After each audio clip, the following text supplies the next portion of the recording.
Hello and welcome back to Women's Football Talk, the YouTube channel that brings you all the latest news and stories. And today we are continuing with our club by club preview of each WSL team, and today we look at Chelsea.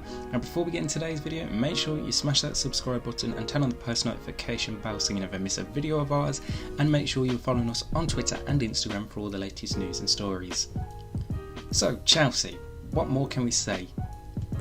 Champions for a third consecutive time last season, Emma Hayes in her 10th year as the job now, and Sam Kerr doing what Sam Kerr does, scoring goals. It is as simple as that when it comes to Chelsea.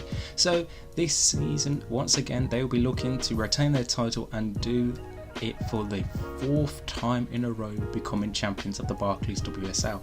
Now, it is very hard to see any team trying to surpass Chelsea this season, with the likes of Sam Kerr and Pernilla Harder, Erin Cuthbert, Guru Wright, and the list is endless of how good this Chelsea team are with Emma Hayes. So you would think, okay, what additions do they really need to make? But they have made some fantastic signings this season, and we'll go through them now. So they've signed defender Ev Pereset and Khadisha Buchanan. They've also brought in Katarina Svitkova from West Ham United, youngster Lucy Watson, who has gone on to be loaned out, exciting Swedish international Johanna Writing Kamiard, and Jelena Kankovic as well. So some fantastic signings from Emma Hayes' side as they look to retain the title.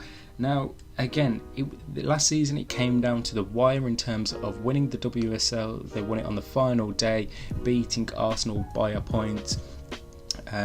Despite losing more games, however, they drew less games than the Gunners.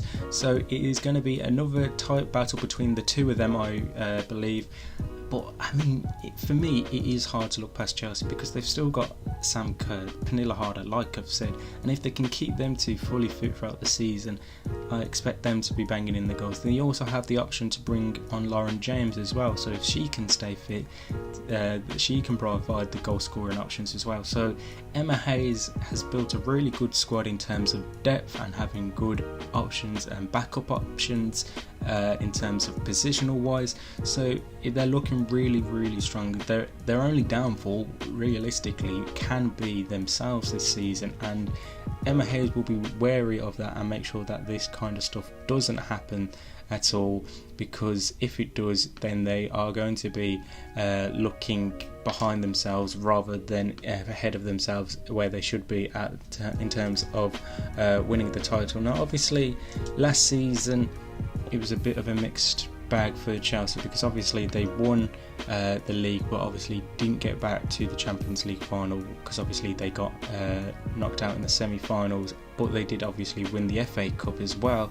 So it was a bit of a mixed season for Chelsea towards the end of it, and even at the start of it, it was a bit of a mixed season. So it's going to be one where Emma Hayes' side really want to get off to a strong start as possible and make sure that they aren't trailing behind Arsenal or anyone else in terms of putting up a strong fight for the title challenge.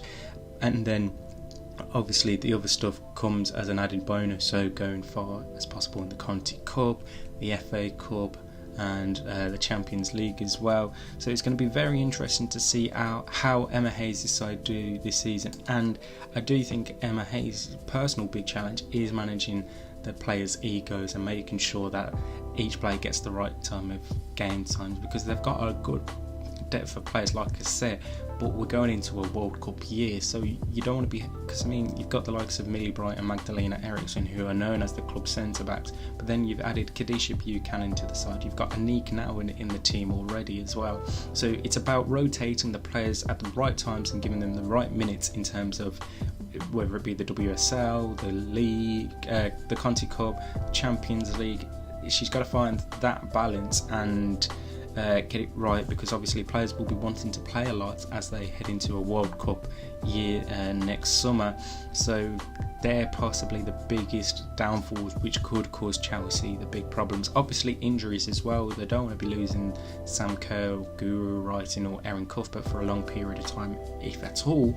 But if they were to sustain injuries, you got to think, okay, how can we react and how can we have the best next player ready so that they can step up into this player's boots, and then that we don't lose any 1 or 2 steps. So it's going to be very interesting to see how Chelsea do in that terms, but other than that, I think it's going to be another good season for the Blues and Emma Hayes' side, and I think it's going to be really hard for any team. I do think it may just be Arsenal that potentially could topple Chelsea this season. Make sure that is the end of this video, so make sure you subscribe and turn on the post notification bell like I said at the start, and that you are following us on Twitter and on Instagram for all the latest news and stories from around the world of women's football. And until next time, we'll see you soon.